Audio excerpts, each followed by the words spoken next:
Praise the Lord. प्रभु के नाम की स्तुति हो। आज हम पढ़ेंगे नीति वचन 5वां अध्याय। है मेरे पुत्र, मेरी बुद्धि की बातों पर ध्यान दे, मेरी समझ की ओर कान लगा, जिससे तेरा विवेक सुरक्षित बना रहे और तू ज्ञान के वचनों को थामे रहे।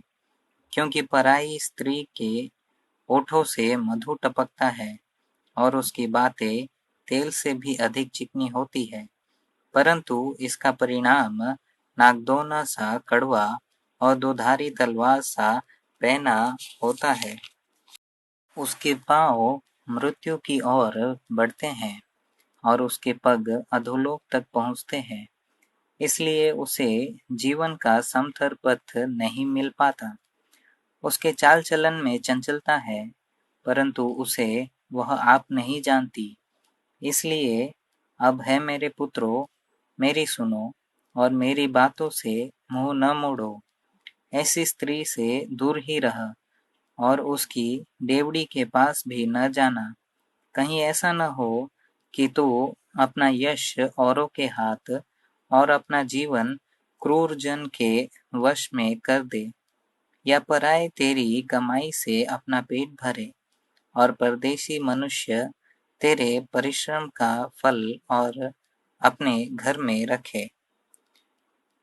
और तू अपने अंतिम समय में जब कि तेरा शरीर क्षीण हो जाए, तब यह कहकर हाय मारने लगे कि मैंने शिक्षा से कैसा बैर किया और डांटने वाले का कैसा तिरस्कार किया। मैंने अपने गुरुओं की बातें न मानी और अपने सिखाने वालों की ओर ध्यान न लगाया। मैं सभा और मंडली के बीच में प्राय सब बुराइयों में जा पड़ा। तू अपने ही कुंड से पानी और अपने ही कुएं के सोते का जल पिया करना। क्या तेरे सोतों का पानी सड़क में और तेरे जल की धारा चौकों में बह जाने पाए? यह केवल तेरे ही लिए रहे और तेरे संग औरों के लिए न हो। तेरा सोता धन्य रहे और अपनी जवानी की पत्नी के साथ आनंदित रह। प्रिय हरिणी व सुंदर सांभरनी के समान उसके स्तन सर्वदा तुझे संतुष्ट रखे और उसी का प्रेम नित्य तुझे आकर्षित करता रहे। है मेरे पुत्र, तो अपरिचित स्त्री पर क्यों मोहित हो और पराई को क्यों छाती से लगाए?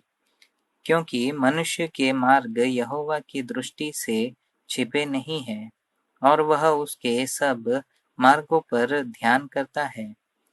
दुष्ट अपने ही अधर्म के कर्मों से फंसेगा और अपने ही पाप के बंधनों में बंधा रहेगा। वह शिक्षा प्राप्त किए बिना मर जाएगा और अपनी ही मूर्खता के कारण भटकता रहेगा।